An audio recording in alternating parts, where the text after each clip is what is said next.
Welcome, everyone, to the second annual Play for Hope tournament here in Huntington Beach, California, hosted by TCS Socal and benefiting the Emma Pangellini Memorial Foundation. In our inaugural event last year, we asked coaches, parents, and athletes to take the pledge, to promise to listen more attentively to one another. So this year, we thought we'd share a little bit about what we heard. First up, we have a panel dedicated to you athletes, followed by a team activity. But parents, don't tune out, because then we have some information just for you. So without further ado, whether you are here with us in sunny Southern California or tuning in live from around the country, welcome to the first ever Tourney Takeover. Let me hand it over now to our panel moderator. She is the most successful coach in the history of softball, UCLA legend and my friend, Sue Enquist.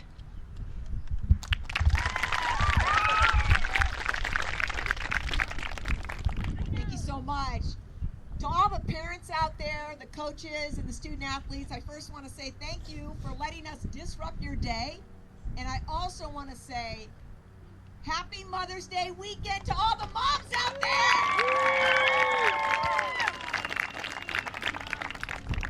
It's never been done before. We're introducing a national campaign simply called Silent Softball. And what is that? We're simply saying to our fans, our moms and dads, the first inning of the game, to listen to our girls enjoying the game and playing the game. Today, I have an amazing panel. We wanted to put together a panel that represented each demographic of softball. A great coach, a great player, and a great mom. So I'm going to go ahead and pass the mic, and I want them to go out there, share with you some fast tips. Whether you're a mom, you're a dad, a coach, or a student athlete and a player. So at this time, I want to go ahead and first hand it over to our coach and also a dad, Tony Rico from the Firecrackers. Tony? Thank you, Sue. I'm always honored to be working with you and appreciative anytime that you ask me to come out. And my message to all the dads and coaches out there are, I don't come to you from a place of judgment and a place of blame. I think that we've mastered that in our industry, but it's more of a place of, I've been there before. We've done this a long time. I've made just about every mistake out there. And just like it with Alcoholics Anonymous, most of the sponsors, if not all of them, are recovering alcoholics. So I would say in my role for you, it's because we've been there. So it's not about pointing the finger at each other. I think when we stop blaming each other and start taking responsibility, then we're actually going to make this industry about you young ladies, and we're going to allow them to feel and have fun and fail the way that they should be and the way we really intended. So I'm here for all of you. If we support each other, we've got a bright future, so let's work together. Outstanding. Jen Schroeder, former student athlete, now crossing the country, training other student athletes. You've got an interesting perspective. You played the game. You felt the pressure. You had to play for me, so there's some pressure there, all right? But more importantly, going across the country, you're seeing and feeling this groundswell. Share with our student athletes out there and the moms and dads, because you're dealing with all of them. Hi guys, thank you for having me. I'm very excited to be here for a number of reasons. One, to be involved with this movement. Two, to be next to my former coach and these incredible role models. But as a player, I think I always let the game get a little too big. I had kind of a crazy dad. Can anyone relate? Like car ride home, asking why you swung at the rise ball? Crazy yeah? dad, Come on, just admit it. It's out. Oh yeah. Oh, there we go. Thank you. I appreciate your honesty. So that's how I grew up, and I was the oldest of 4 girls who all competed and got to play this amazing sport of softball. For me, I wish that I would have had more fun. It sounds kind of dumb, right, girls? Like everyone says, have fun. But in actuality, one day, you're going to be as old as me, 32, just getting the chance to coach people like you and wishing that you maybe had a little bit more fun when you played. Wishing that you would have taken the time with your teammates or with your dad or mom on those car rides home and really just enjoyed the moments. Because it's not about the strikeouts, it's not about the scholarship, it's not about the wins and losses. It's about the memories that you create, the lessons that you learn that you will take with you for the rest of your lives. So cherish those every single day that you get to put on these uniforms. Thank you. Outstanding. How appropriate to have our mom on the panel on Mother's Day weekend. Melissa, share with us some of the things. If you've got the mic to tell the whole world your thoughts about what it takes to be a great sport mom, because I just want to congratulate you. I want to wish you happy Mother's Day because you've done an amazing job with your 4 kids. So thank you for being here. Well, thank you for having me first, and coming off the hill. So thank you for having me today. To all the moms and dads out there, you know, we, as far as our kids don't come with a manual. Everyone's different. You know, I learn as I go. I still learn every day. I think that coming off of what Jen said about just having fun and embracing your children and listening to them and watching them grow as children, as not just as a player, but as an individual, as a person. This softball does not define who you are. So you have to look at one day, you know, softball's going to end and they're going to have to go out and find real jobs, right? And so with that being said, I just hope that you really take this sport and listen to one another. And if we support one another and we're happy for others, I think that it just goes a long way. There is no I in team, right? We have to support one another, and I hope you guys all can do that. So thank you for having me here today. I also want to now take a moment to recognize our esteemed Dr. Cooper. She's our subject matter expert, deals with this from a professional level in dealing with patients, clients, each and every day. You have a unique perspective and great insight for our parents and for our student athletes. Well, you know, Coach, something I wanted to share with everyone here today is that when we look at the data, you know, what does the data tell us? Your generation is dealing with more anxiety than we've ever seen before. Rates sometimes higher than 30%. And I don't know if all parents and coaches recognize that. And we don't know if it's necessarily like from these really high standards that the kids tend to put on themselves right now that get perpetuated through social media stuff. We're looking into that. But regardless of the reason, it's higher than ever before, which means that then if an athlete is anxious and then they leave disappointed, that is why it can sometimes spiral into depression. So we need to be aware of that as an issue to tackle altogether. Appreciate that it is more stressful for this generation, whether we agree with that or not, it's true, and deal with that as a collective organization. Parents, use the coaches, let them know what's going on with your child so that they can give you feedback as well with what they're seeing on the feedback. Talk to your fellow teen moms so that they can tell you, oh, here's what my child told me, you know, they heard as well. Be a team, and we're going to fight this as a team. Thank you so much. One of the things that,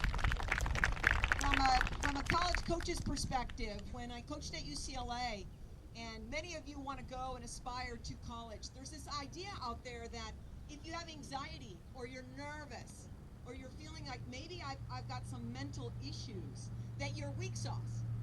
And that's just not the truth. That's just not a fact. And I want to share with you, we had an opportunity to coach many wonderful, great national champions and Olympians. All of them suffer from butterflies or anxiety. So I want you to remember that you are a great person first. You're a great person first. It never defines you, whether you strike out or you make an error. Remember that. HAWK, which is a consortia that we put together, Health and Wellness Consortium, a diverse group of associations, subject matter experts, professionals, to help tackle this all year so we can be a voice for the student athlete. And one of the things that we learned from our student athletes when we did a survey, the largest mental health survey in the country, our student athletes told us this. Number one, I wish people would ask me more about how I'm doing as a person. Not athlete, not student, but just a person. Number one thing the student athlete wants the adults to know, please ask me more about my personal life and how I'm doing. Number two, that fear is their number one obstacle to being great, they think. So to the coaches, we challenge you to make it fun and let a game break out. We challenge you to make it fun and let a game break out. And may this summer, #SilentSoftball, we listen more as a mom and a dad and a fan and also as a coach. And so on that note, I want to thank everybody Dr. Cooper. I want to thank you for being on our first ever Fast Chat tournament takeover and celebrating and announcing the national campaign, Silent Softball. We give everybody in the country permission to go ahead and have your first inning be Silent Softball. On that note, Casey Cooper, what do we got up next? All right, teams, you are going to work together on this team activity, so get ready. For the next few minutes, we're going to ask you to work collectively as a team. We want you to share something positive, something uplifting, caring, or kind that you have seen someone else on your team do. All right, you're going to recognize them. And once they have been recognized, they are the next to recognize their follow-up teammate, all right? But no one can highlight the same teammate more than once. Once they've been recognized, they're done, they're out. Let me give you an example. You know, I want Coach Sue to know that when she called me the other week, just to see how I was doing, I felt really cared for. Thanks, Coach. You're welcome. Thank you for the recognition. I appreciate it. I just want to take a minute and thank a very, very, very busy softball mom, Melissa Romero, for taking out her schedule, because I don't know if you know, but Oklahoma softball is playing right now, and we put her in handcuffs, brought her over here, and so I want to say thank you for taking that time.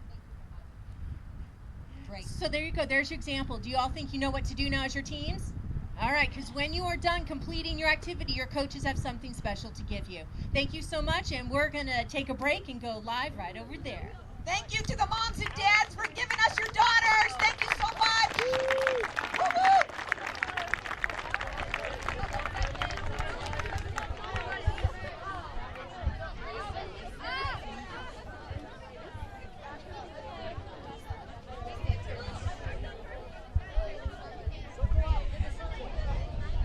Thank you for staying live with us. We are now going to join a team in action on this activity. All right, ladies. So, are you ready to start your activity? Okay, excellent. Who's going to start us off? All right, Emma's going to start. You go ahead, Emma, and we're just going to tune in and see what goes on.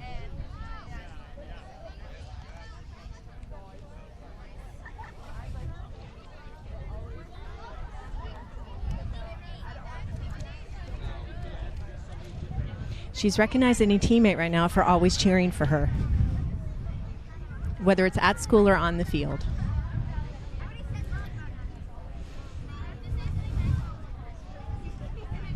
Our next athlete is recognizing an athlete for being so nice and positive. It's almost like a teddy bear teammate.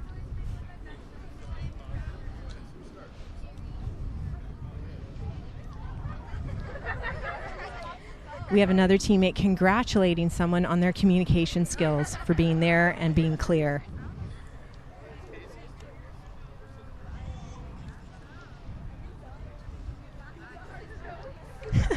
We have a teammate congratulating and recognizing someone else for bringing their favorite snack.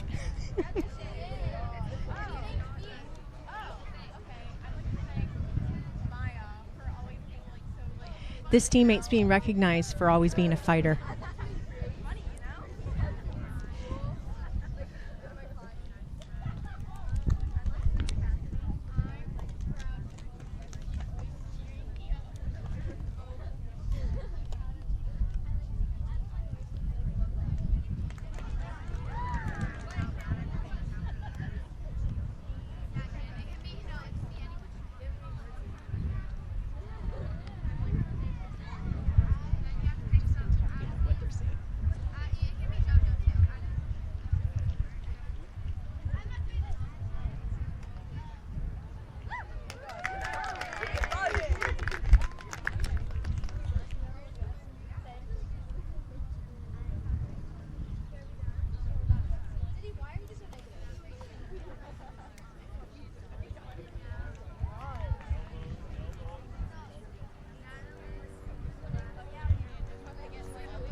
Yes, that's it. Pretty easy, right? So what we're going to do now is we're going to have Casey They're all done? Yep. Yes?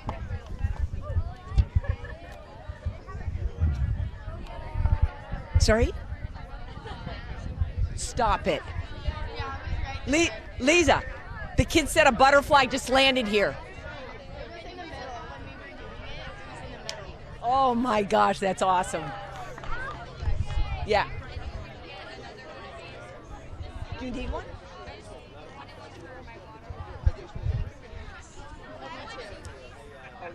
I took the one off my shirt. Take that. Yes, absolutely. That's awesome. So why don't we do this? I want you to take a minute. I want you to think about that sticker. We'll put that sticker on our helmet. And I want you to think about the one trigger word that's going to remind you this day, remind you that you're good enough, you've put in the work. I want you to think of one trigger word that you're going to remember right before you put your helmet on. What's that one trigger word that's going to go? Like if I have my sticker on my helmet, I put it on and I would say, bring it. That's what I would say, because I need to be strong when I go to the plate. Any phrase, any word, any sentence that you want to go ahead and share with us. Anybody that's ready, go ahead, raise your hand. I can, that's a good one. Believe, hello. We all need a dose of belief, right? Just remember all the work you put in Monday through Friday. Oh, heck yes, I believe. Do it for Emma, right? We got Emma in our back pocket. We're gonna get those good bounces. Emma is gone physically, but no one can take Emma away from your life. Emma will never be gone. And you've got to remember that. You may not be able to see her. Emma's impact will live with you forever. How blessed you are to have her. Who's next? Anybody? Anybody got an idea? Believe in yourself. Believe in yourself. What's your name? Amanda. So Amanda, put that helmet on. Come on, Amanda, believe in yourself, right? You got to coach yourself up. Think positive, huge. I got this, right? You got to remember, who else? Who else has got one? Anybody want to share? Are we ready to go? We got our sticker, we got our attitude. Every single day, you guys work so hard, remember that, all right? And I always say, when in doubt, this is what I always told my Bruins, when in doubt, swing. You're in charge of this much. 17 inches. When in doubt, swing. Does that make sense? When in doubt, swing. You're only in charge of 17 inches, all right? And this summer, we play for Emma. She's in our back pocket. When in doubt, say to yourself, what would Emma think? And you know Emma, she had that swag, right? She had it going each and every day. So when we think about her, I want you to be happy, because her memory will be with you forever. No one can take memories away from you. That's the wonderful thing about relationships. I have a relationship, I have it for a lifetime. Does that make sense? What do you say we go out there and play some ball? Sound good? Have fun, good luck this summer. I'm in your back pocket, all right? You betcha.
Live from Parapan, I'll get it back together.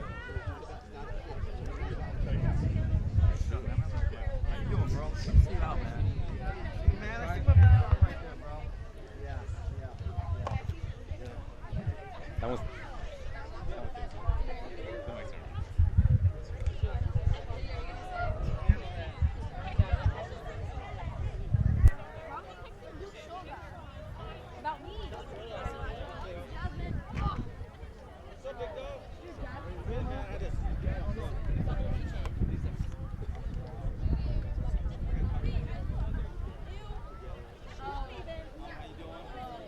right, we're going to begin our parent panel pretty soon. Getting all situated and set. We're still streaming live. Thank you so much for your participation. I know that the team's coach. How did that team do with your activity? What did they share with you? It was pretty amazing. First of all, for those of that don't know, the entire inspiration of this event, the tournament takeover, the silent softball, all of it is around student-athlete mental health, making our sport be healthy, and it's really been inspired by Mike Stitt from the Batbusters, Tony Rico from the Firecrackers, because we lost one of our softball sisters, Emma Pangelinic. So we go over to her team and some of her teammates, and they're sharing their thoughts about one another and how they appreciate, how they care for one another. And Emma Pangelina, one of her favorite things were butterflies, and so the logo has a butterfly.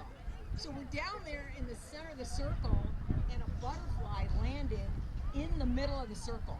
I need can't to make this up. No, I can't make this up. I need to apologize to the live stream folks because I was sharing with you all what was being said by the athletes because I knew you couldn't hear them. And when I saw that butterfly, I had to let Coach take over because butterfly came right then and butterfly stayed.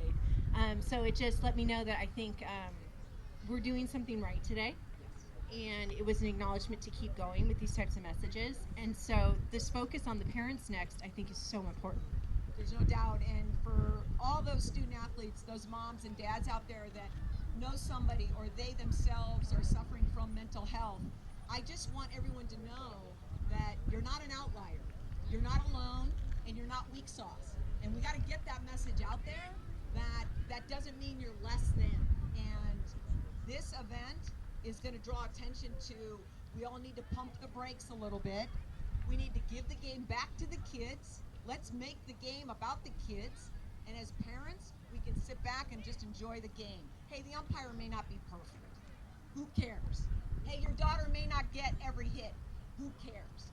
Let's go ahead and recalibrate softball this summer in 2019 so we can create a better environment so our girls stay in the sport. They want to have fun with their softball sisters. Of course, they want to have success.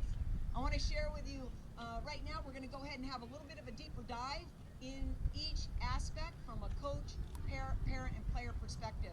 I'm going to go ahead and first start with Tony again. I'd like to talk a little bit about travel ball coaching is tricky because it's virtually a volunteer position. For most people out there, they're not doing it full-time. They're a volunteer. How can we help that volunteer coach learn how to manage the mental health, the physical health, and the communication challenges that they have with parents? Talk to us a little bit about how that volunteer coach can manage that. Well, I think if you think about how most people step into coaching it, they volunteer because there's a need. So I often say when somebody's reminding me of something that a conduct issue, administration issue, I said if we fired all the coaches that aren't qualified to give all these kids exactly what they need, knowing that they're volunteer-based coaches, how many coaches would we have left? And it's not that the sport would disappear, because it wouldn't.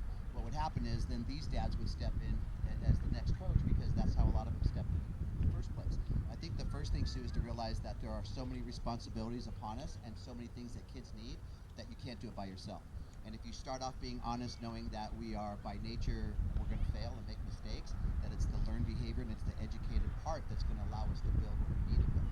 I don't want the next generation of parents and coaches to have what we have, because now softball is a viable business. Jen and I are examples of people that, again, this is a job. This is something that we do full time, and we're very proud of what we do.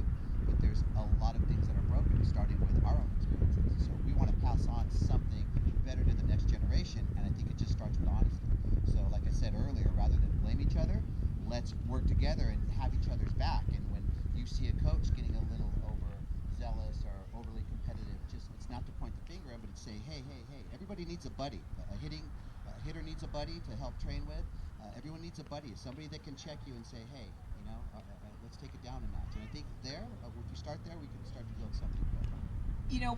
Tony, can you just address the fact that you work really closely with your biggest competitor? You're working closely with the Batbusters, fierce competitors, yet you figure out synergies. And is that an important message to everybody across the country? Work with your people so you can benefit those parents even more. Sure. Well, I think with the relationship I have with Mike Stiff, neither of us would be an influencer if we didn't win. So traditionally in this sport, the strongest voices, the loudest voices, the biggest influencers have been those that have won, but I don't think the responsibility has really been taken on by those types of coaches to do what really meet our responsibilities within the sport, which is to educate. So Mike and I are just doing that. We don't have any other agenda working together other than to meet our responsibilities as influencers and make the softball world better. And do you find that responsibility lies outside the white lines around character, around path to college, around mental health? Oh, absolutely, because the entire experience starts when, softball doesn't sleep. It's 7 days a week. So it's what you do in the parking lot. It's what you're doing at home. Most of all, for these young ladies, it's when their head hits the pillow and how they feel about themselves. So our industry does not stop. What we need to do is recreate some balance from the inside and outside. Makes sense. Jen, I want you to talk a little bit about, you've been to every part of the country. What are we missing? What's missing? There's a gap there, and you talk to me all the time about what the student athlete's feeling, and it's not actually rising to the surface, and we're not tackling it. Talk a little bit about that. Pull the curtain back. Let those parents know what's actually happening. Well, I think I would need like 30 minutes to really. You don't maybe get an 30 hour. minutes, Okay, Jen. so Jen I'll doesn't try. get 30 minutes, everybody. Give me a mic. It's really interesting from a physical standpoint, just really quick, where when we go to Minnesota, everyone in Minnesota does the same thing, but it's not the same thing as what everyone does in California. So standardization doesn't exist in our sport from a physical standpoint, which I think is very fascinating. From a mental and emotional standpoint, I think you as parents and coaches do not have a source where you can go to be supported. So as a player, it's really interesting to me. I'm sitting between my two coaches. He was my coach since I was 11, and this was my college coach. And if I didn't have other people besides my parents or my siblings or my teammates, if I didn't have adults that I could go to really just bounce things off of, half the time Tony just told me I needed to breathe, and coach just wanted me to compete, right? If I didn't have other people to go to, I wouldn't have been as successful, but most importantly, I wouldn't have been as emotionally secure. And I think that that's missing. I think that right now, parents, if I can totally pull the curtain back, a lot of you think your kids are really great on the outside, right? On Instagram, you're telling the world how awesome they are, how beautiful they are. Oh my God, they're perfect. But at home, probably the conversation that you're having with your spouse looks very different. And I don't think that authenticity is out there. So I think if there could be more honest conversations, that everyone would be a lot more successful, but more importantly, happy and secure with themselves. Thanks. One of the things that we found from our student athlete survey was, I just wish my parents knew me more, and they've only learned to dialogue around their GPA and their batting average. And so I want to segue to our parents and talk a little bit about, I'd love for you to talk specifically to that 14 to 18-year-old window that exposed to path to college challenges. There are parents out there that are trying to do everything right to put them in a position to get a scholarship, but not enough people are being told, not enough of the country is being told that 1% get a scholarship. Not enough parents are being told 1% get the scholarship. And so we can't put this pressure on the travel ball coach. Let's go ahead and talk as parents about what do they need to do to get more informed and more realistic around those goals. Well, I think that, people, just parents in general, look at rankings and, okay, where's my kid at? And, how do I get my kid there? And, oh, my kid's better than this kid. And it can't be that way. You have to really just sit back and enjoy the process and the journey, meaning, like Sue said, from age 14 to 18, it's a journey. You have to take the good with the bad, and you have to look at it, and you have to really sit down and listen to your children and listen to what it is that they want, not what you want. We can sit here, and I hear parents all the time saying, and of course,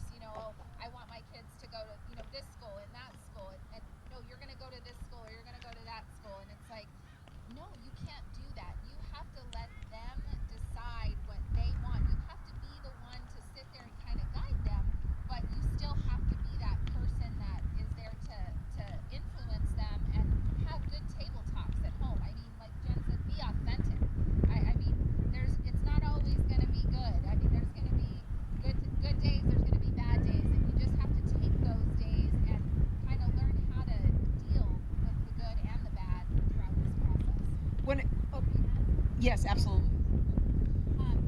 I also have a 15-year-old daughter at home, so I have the sport parent hat on, and my child just retired from her sport.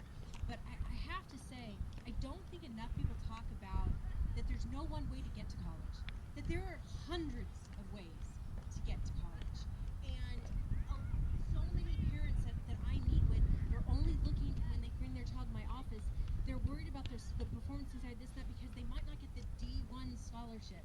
That they're not thinking about maybe junior college first or whatever path finds their child. They're trying to put their child in a track as opposed to setting goals to help their child find their path. And so I think that if that could be highlighted more, oh my goodness, it would take so much stress off these kids. There's no doubt that if we could get the message out to the entire country, to softball families, the responsibility and the path to college lies with the mother and the father and the student athlete. The responsibility on the path to college relies on the mother and the father and the student athlete. The travel ball coach is an asset. He is there or she is there to refer insight. The travel coach is not responsible for getting that exposure. They create the conditions by being in the tournaments. And so people out there in the country need to know 80% of scholarship financial aid dollars in this country are in Division II and below. 80% of the scholarship dollars are in Division II and below. On that note, I want to flip it over to Tony. I want to talk about game day. I want to talk about third base box, volunteer travel ball coaches. What are we doing wrong down there and putting pressure on that student athlete? Well, again, I think rather than point the finger, I think the first thing that happens is we revert back to maybe second grade or first grade, or when we're playing kickball and tetherball, and we get angry when something doesn't go our way. And so then without boundaries or a schoolyard teacher saying, hey, don't do that. And then I think things of the golden sayings like the golden rule, treat others like you want to be treated. If you don't have anything good to say, don't say it at all. You know, I think there's a natural behavior that comes out from coaches, and unchecked, that's a bad thing. You know, all of these mistakes we're making are mistakes by nature. So it's the learned game. We know how to hit a curveball. Every dad out there tells their daughter they still know how to hit. That's not the things we're learning. We're learning how to take care of ourselves, better health, be better supporters. So it's a different education. Tell me this though, Tony. We're coaches. We talk way too much. We do way too much talking before the game. We do way too much talking. To all my former Bruins, sorry that I did all that talking. I regret that. How can we remind coaches that after the game, we've got parents that sat for 2 hours watching that game, and now the travel ball coach or the rec ball coach sits there for another half hour breaking down the game. We don't learn anything after the game, do we? If they're using that time for their therapy, no, we're not learning anything. But debriefing and educating, you know, when we're putting things in perspective, for myself, that's the only time. If we don't close the day, everything that just happened, there's no way to cover it during the game. So for our particular situation, that was a time that I played for a program that was school time. So it all depends on how you engage the students and the players after that. I think a real important rule and a rule of thumb that I've been asking people to look at is, Sue, if we were all parents and coaches of Special Olympic players, and this was a Special Olympic event, how would we view even the competition today? You know, the kid that comes in last, and that's a question I have out there. When I ask people how many softball families are truly happy with their experience, I get 1 out of 4. And so that's 3 out of 4 could be happier. And I think that's different. I think that if these kids had physical disabilities, then we're not worried about anything they're doing physically, and we're just celebrating the fact that they can go out there and engage competition. So why are these kids being punished because they don't have physical disabilities? And from someone like myself, 25 years ago, being overly competitive, a man not understanding enough about how a woman's wired, so he speaks like he's speaking to young boys, not understanding that key word, disappointment, you know, that you just don't use things like that. So I think the education never stops. And you can always look at somebody older than you and realize what they're learning at their point of life. So I think that's key. You talk about the Special Olympics. One thing that's woven through all those experiences, what you sense when you go to those events, is empathy and grace. Absolutely. As adults, we're so empathetic and we're so giving, and we espouse so much grace to them. And so it's a really good point. Jen, talk a little bit about the student athlete and how they try to navigate fear and failure, knowing the sport is so difficult to be great at. Oh gosh. So during this, Tony looked over at me and whispered, he goes, "Can you imagine if Flow Softball had rankings when you were playing?" And my heart got really heavy. I was like,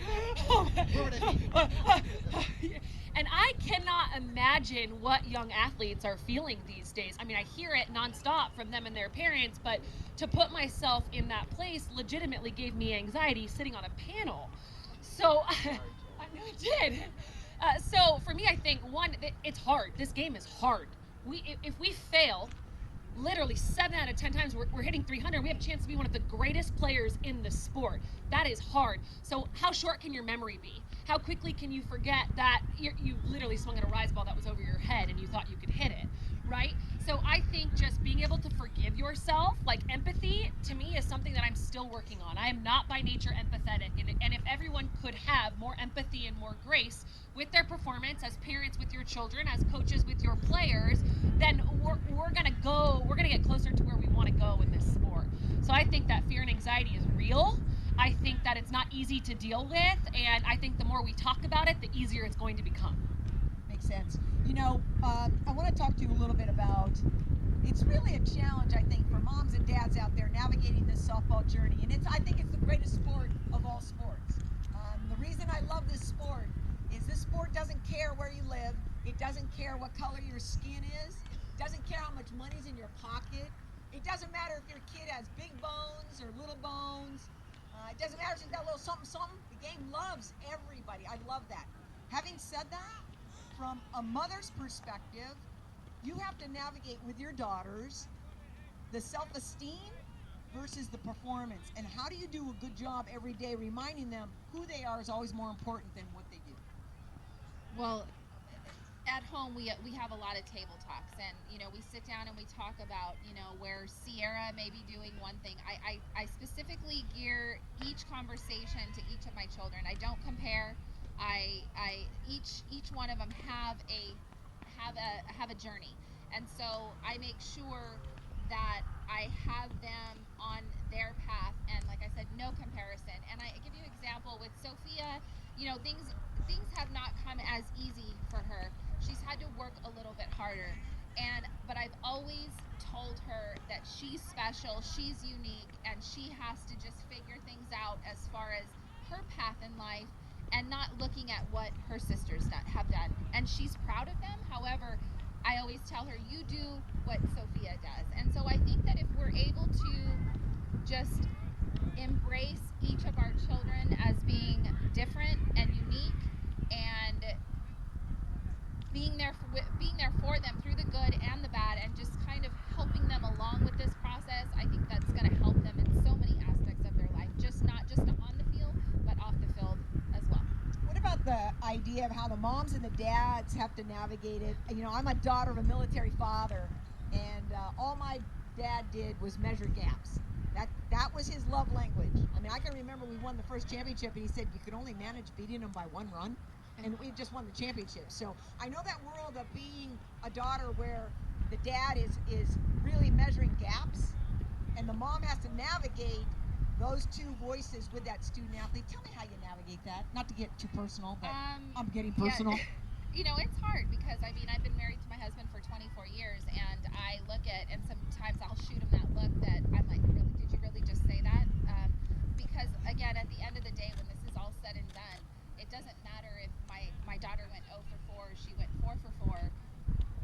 I'm gonna be in the car having a conversation about where do you want to eat, or what kind of Starbucks, what do you want in your Starbucks? That's just, I haven't always been that way. I'm gonna be really honest. I was difficult. I was always on them, and I think that at times it could create problems, not just mentally but emotionally. And when you look at their faces and you see that they already beat themselves up when they are not doing well, I don't need to come in and say something.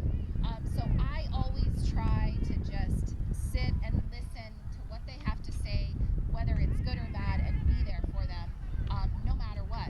And really, to be honest, sometimes we take separate cars to the games, and the kids always want to come home with me after the game. So that's kind of how it goes too. So sorry, but that's the truth. But and sometimes it may not be comfortable, but where would we be without our dads, right? I mean, you talk about the more. I mean, the greatest compliment you can be given as a male or a female is for someone to say, I think you have more in you. But having said that, I do know that dads have their love language is, you need to do this much better. And if our dads, I always have this idea that when I talk to dads, if you could always do the 1-to-1 rule, that if you're going to measure one gap, I want you to measure one thing you caught them doing right. And if dads could always remember the 1-to-1 rule, we might be able to, clean this up a little bit more. So that mom and dad relationship in front of the children is certainly an important one.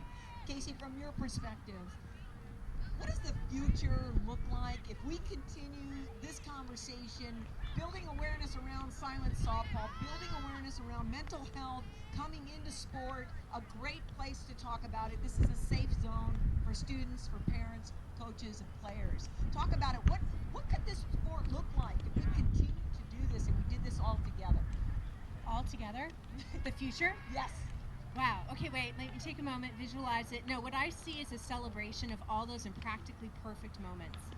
I celebrate imperfection because it is our most human moments, right? And it's how we learn to grow because that's what we can break down to learn from. But if we just fear those moments, then we get paralyzed. So if this whole group was like all about just celebrating our genuine selves and that genuine imperfection, either whether you're a coach or a parent or an athlete, then we'd all relax.